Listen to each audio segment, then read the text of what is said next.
விஷ்ணுபிரியா வாங்க, junior cooperative ஆடிட்டராக select ஆகியிருக்காங்க. இங்கே வந்திருக்க அனைவருக்கும் என் முதற்கண் வணக்கத்தை தெரிவித்துக் கொள்கிறேன். நான் கவர்மெண்ட் சர்வீஸில் 6 வருஷம் ஆயிடுச்சுங்க. 2019 குரூப் 4 செலக்ட் ஆகி ட்ரெஸரிஸ் அண்ட் அக்கௌண்ட்ஸ் டிபார்ட்மெண்ட்டில் இப்போ அக்கௌண்டண்ட்டாக இருக்கேன். என்னுடைய பயணம் அப்படின்றது ரொம்ப ரொம்ப கடினமான ஒரு பயணம். ஏன்னு சொல்கிறேன்னா 2019க்கு முன்னாடி வரைக்கும் நான் சர்வீஸ் வரல. வீட்டிலேருந்து படித்தேன், அப்பா அம்மா சப்போர்ட் பண்ணாங்க, குழந்தைங்கள பார்த்துக்கிட்டாங்க, படித்து வந்தாச்சு. இப்போ நான் இந்த குரூப் 2ல் வாங்கியிருக்கிறது அப்படிங்கிறது முழுக்க முழுக்க ரொம்ப கடினமான பயணம். எனக்கு ரொம்ப சப்போர்ட்டிவாக இருந்தது சத்யா சார் தான். ஏன்னா அவருக்கு தெரியும் இந்த ஒரு சர்வீஸில் இருந்துக்கிட்டு நம்ம படிக்கிறது அப்படின்றது ரொம்ப பெரிய கஷ்டம். மெமோலாம் வாங்கியிருக்கேங்க.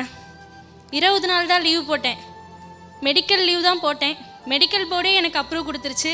ஆனால் வந்ததுக்கப்புறம் எனக்கு மெமோ கொடுத்தாங்க, 2 பக்கம் மெமோ. அந்த மெடிக்கல் லீவ் என்ன நடந்துச்சுன்னு சொல்லுங்கள். சொல்லுங்க தெரிஞ்சுக்கிட்டோம். உண்மையாலுமே எனக்கு உடம்பு சரியில்லைங்க, நீ படிக்கிறதுக்கு தான் லீவ் போட்டிருக்க அப்படின்னு சொல்லிட்டு வந்தாங்க. அங்கேருந்து மெடிக்கல் போர்டில் போய் ஒரே அழுகாச்சு. எனக்கு சார் நான் இந்த மாதிரி படிக்கிறேன், எனக்கு உண்மையாலுமே உடம்பு சரியில்லை, என்னோடய ப்ரிஸ்கிரிப்ஷன் அந்த இதெல்லாம் காட்டினேன் எடுத்து. அவங்க டாக்டர்ஸ் எல்லோரும் பார்த்தாங்க. ஏம்மா நீ படிக்கிறதுக்கு தான் எங்கள் ஆஃபீஸ்லேருந்து ஃபோன் பண்ணிட்டாங்க மெடிக்கல் போர்டுக்கு. நாமக்கல் போர்டில் தான் நடந்துச்சு. ஃபோன் பண்ணிவிட்டு கேட்குறாங்க, சார் அவங்களுக்கு எலெக்ஷன் டியூட்டி இருக்குது, அவங்கள உடனே எங்களுக்கு அனுப்பிச்சி விடுங்க அப்படின்னு சொல்லிட்டு. நான் அவங்கக்கிட்ட கேட்டோன்னே அவங்க என்ன நினச்சாங்கன்னு தெரில. சார்கிட்ட கூப்பிட்டு சொன்னேன். எங்கள் அப்பாவும் நானும் தான் பேசினோம். சார் இந்த மாதிரி உண்மையாலுமே உடம்பு சரியில்லாமல் இருக்குது, போர்டுக்கு அனுப்பிச்சிட்டாங்க, நீங்கள் கொஞ்சம் ஹெல்ப் பண்ணுங்கள். ஆனால் சத்யா சார் ஹெல்ப் பண்ணார். அது எந்த விதத்தில்னு நான் சொல்ல விரும்பல, அது அஃபீஷியலாக ப்ராப்ளம் ஆகும். அதனால் எனக்கு எக்ஸ்டெண்ட் பண்ணி 7 நாள் கொடுத்துட்டாங்க. 20 நாள் லீவ் போட்டேன். எனக்கு 27 நாள் தப்பாலாம் ஒன்றும் பண்ணலை. ஓகேலாம், ஜென்யூனான ஒரு ஹெல்ப்னு கேட்குறாங்க.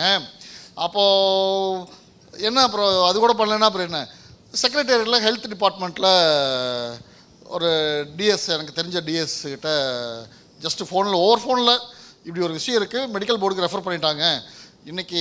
உடனே அவர் கேட்டார், எந்த டிஸ்ட்ரிக்ட் மெடிக்கல் போர்டுக்கு போகிறாங்க? நாமக்கல் டிஸ்ட்ரிக்ட். ஓகே, அதை மட்டும் எனக்கு ஜஸ்ட்டு அந்த மெடிக்கல் போர்டுக்கு ரெஃபர் பண்ண அதை மட்டும் வாட்ஸ்அப் பண்ணுங்கள் அப்படின்னாரு.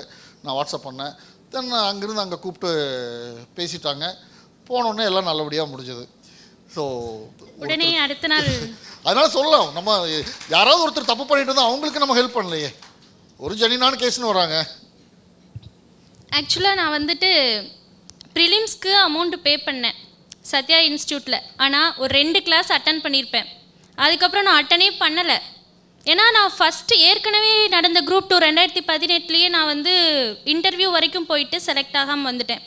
எனக்கு ரொம்ப பெரிய கஷ்டமாக இருந்துச்சு. நான் ஏசோ ஃபினான்ஸ் எடுக்கணும் அப்படின்னு நினச்சேன்.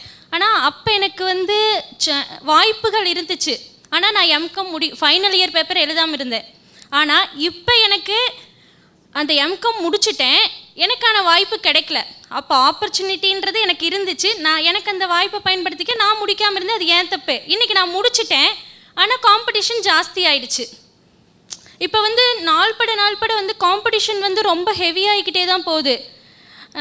என்ன சொல்கிறது, நான் ஒரு 5 டெஸ்ட்டு தான் எழுதியிருப்பேன் மெயின்ஸ்க்கு. இப்போ எழுதின மெயின்ஸ் எக்ஸாமில் ஒரு 5 டெஸ்ட் எழுதியிருப்பேன்.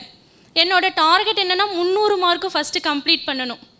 மெயின்ஸ்க்கு சார் எனக்கு நிறைய ஹெல்ப் பண்ணார். நிறைய கொஷின் பேப்பர்ஸ்லாம் வாட்ஸ்அப்பில் ஷேர் பண்ணுவார், புக்லெட்ஸ் வாங்கிட்டு போவேன். இந்த மாதிரி நிறையா விஷயங்கள் சத்யா சார் எனக்கு பண்ணியிருக்காரு. அதே மாதிரி என்னோடய ஃப்ரெண்ட்ஸ் திரு ராம்குமார், என்னோடய பிரதர், கூட பிறக்கலனாலும் என்னோடய தம்பின்னு சொல்லலாம். அவர் இப்போ ரெவென்யூ டிபார்ட்மெண்ட்டில் இருக்கார். அவர் என்னுடைய தோழி ராஜலக்ஷ்மி, அவங்க ஜூனியர் இன்ஸ்பெக்டராக இருக்காங்க நாமக்கல் டிஸ்ட்ரிக்டில். நாங்கள் எல்லாருமே சர்வீஸில் இருக்கவங்க தான். எங்களுடைய இன்னொரு இது என்ன அப்படின்னா, நாங்கள் அடுத்த கட்டத்துக்கு போகணும். என்றைக்கு நாங்கள் க்ரீன் இங்கில் சைன் பண்ணுறோமோ அந்த அன்றைக்கி தான் என்னுடைய அந்த இது அடங்கும். எவ்வளோ கஷ்டம் வந்தாலும், எத்தனை மெமோ கொடுத்தாலும், என்ன பண்ணினாலும் என்னுடைய லட்சியம் நான் க்ரீன் இங்கில் சைன் பண்ணணும். அதுதான். அதுக்கு எத்தனை கஷ்டம் வந்தாலும் நான் பொறுத்துக்குவேன். அதே மாதிரி என்னுடைய குழந்தைங்கிட்ட சொல்கிறது அதுதான். ஃபஸ்ட்டு நமக்கு கல்வி, அந்த கல்விக்கு அப்புறம்தான் எல்லாமே. எனக்கு எங்கள் அம்மா சொல்லி கொடுத்தது என்னென்னா, நான் அவங்க சொன்ன வார்த்தை இப்போ வரைக்கும் எனக்கு இருக்குது. நான் இறந்தே போனாலும் நீ போய் உனக்கு எக்ஸாம் இருந்துச்சுன்னா அந்த எக்ஸாமை எழுதிட்டு வந்துட்டு தான் என்னை பார்க்கணுன்னு சொன்னாங்க. அதாவது எனக்கு எப்படின்னா, எனக்கு சின்ன வயசுலேயே கல்யாணம் ஆகிடுச்சு. நான் ஒரு 10th முடித்து டிப்ளமோ ஐடி செகண்ட் இயர் முடிக்கிறப்பெல்லாம் எனக்கு diploma ID second year married, 17 வயசு நான் கல்யாணம் பண்ணி. அதுக்கப்புறம் நான் +2 எழுதி பிகாம் எழுதி எம்காம் முடித்து இன்றைக்கி ஒரு கவர்மெண்ட் ஆஃபீஸில் அக்கௌண்டண்ட்டாக சர்வீஸ் பண்ணிகிட்ருக்கேன். என்னுடைய பாதைகள்னு பார்த்திங்கன்னா ரொம்ப ரொம்ப கடினமான ஒவ்வொரு சூழ்நிலைகளையும், எனக்கு 2 பசங்க இருக்காங்க, என்னோட 2 குழந்தைங்களையும் பார்த்துக்கணும், அந்த 2 குழந்தைங்களுடைய ஃப்யூச்சரையும் நான் கொண்டு போகணும். எனக்கு வந்து எல்லா விதத்துலேயும் கடினம் தான். அதையும் மீறி ஒரே ஒரு ஆசை ஏன்னா என்னை சுற்றி இருக்கிற அத்தனை பேருமே, என்னோடய ரிலேஷன்ஸ் அத்தனை பேருமே கவர்மெண்ட் ஆஃபீஸர்ஸ். சத்யா சார் அவரும் ஒரு கவர்மெண்ட் ஆஃபீஸர், எனக்கு ரிலேஷன் தான். அதனால் இவங்க எல்லாத்தையும் பார்க்குறப்ப எனக்கு என்னென்னா, எங்கள் அப்பாவுக்கு நம்ம பொண்ணும் நம்ம கவர்மெண்ட் ஆஃபீஸர் ஆக மாட்டாளா? இன்றைக்கி அத்தனை பேர்த்தோட பசங்க யாருமே டிஎன்பிஎஸ்சி அச்சீவர்ஸ் கிடையாது, கவர்மெண்ட் ஸ்டாஃப்ஸ் கிடையாது. அவங்க அப்பா பேரண்ட்ஸ் எல்லாருமே கவர்மெண்ட் ஆஃபீஸர்ஸ். ஆனால் எங்கள் அப்பா படிக்கல, ஆனால் அவருடைய பொண்ணு நான் கவர்மெண்ட் ஆஃபீஸர். எனக்கு அதுதான் பெருமை. என்னைக்கு நான் ஒரு க்ரீன் இங்கில் சைன் பண்ணுறனோ அதுதான் நான் எங்கள் அப்பா என்னை பெற்று கொடுத்ததுக்கான பரிசு நான் அவருக்கு நான் கொடுக்க போகிறேன். அது ஒன்று மட்டும்தான் எனக்கு இப்போ வரைக்கும் இருக்கிறது. அதனால் எத்தனையோ சூழ்நிலைகள்லாம் இருக்கும். ஒரு பெண்ணாக பிறந்தா அவளுக்கு எத்தனையோ விஷயங்கள், எத்தனையோ சூழ்நிலைகள்லாம் அவள் கடந்து வரணும். அதனால் அந்த தடைகளை எல்லாமே ஒரு ஓரங்கட்டி வச்சுட்டு நம்மளுடைய பாதையில் நம்ம போயிட்டே இருந்தோம்னா கண்டிப்பாக நம்ம அச்சீவ் பண்ண முடியும். அதாவது ஜென்ஸை பொறுத்த வரைக்கும் எனக்கு எப்படின்னு எனக்கு தெரியல, அவங்க சொல்லவும் நான் விரும்பலை. ஆனால் ஒரு பெண், அவளுக்கு முக்கியமானது கல்வி. இப்போ ஒன்றும் இல்லை, எங்கள் ஆஃபீஸில் ஒரு கூட்டுறதுக்கு ஒரு பொண்ணு வரும். அந்த பொண்ணு வந்து அந்த பொண்ணு அதே மாதிரி என்ன மாதிரி தான் 17 வயசில் கல்யாணம் பண்ணிச்சு, 2 குழந்தைங்க, 2 பொம்பளை பொண்ணுங்க. அவங்க வீட்டுக்காரர் குடிச்சே இறந்துட்டார். அந்த பொண்ணுக்கிட்ட கல்வி படிப்பும் வேலையும் இருந்துச்சுன்னா அந்த 2 குழந்தைங்களையும் காப்பாற்றிடலாம். அந்த பொண்ணுக்கிட்ட அந்த படிப்பு இல்லை. அதனால தான் சொல்கிறேன், ஒரு பெண் குழந்தை அப்படின்னாலே அவளுக்கு வந்து கல்வி ரொம்ப ரொம்ப ரொம்ப முக்கியம். அதனால நம்ம எந்த அளவுக்கு நம்மளை நம்ம ரெஸ்பெக்ட் பண்ணணும் அப்படின்னா நம்மளுடைய படிப்பு மட்டும்தான் நம்மளை காப்பாற்றும். ஒரு பெண்ணாக இருந்தால் அந்த பெண்ணுக்கு கல்வி, படிப்பு, வேலை, இது 3 தான் அவளுக்கு சுயமரியாதையை வாங்கி கொடுக்கும். அவளுக்கு மட்டும் கிடையாது, அவளை சார்ந்திருக்கிற அத்தனை பேர்த்துக்கும் ஒரு ஸ்டேட்டஸ். அந்த ஸ்டேட்டஸ் வந்து நம்மளுடைய வேலை, அதுவும் ஒரு அரசு பணி அப்படின்றது ஒரு மிகப்பெரிய ஒரு ஸ்டேட்டஸை வாங்கி தரும்.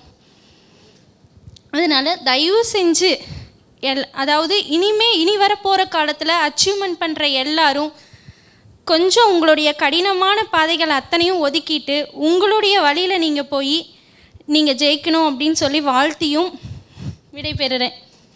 ரொம்ப நன்றி. நன்றிம்மா.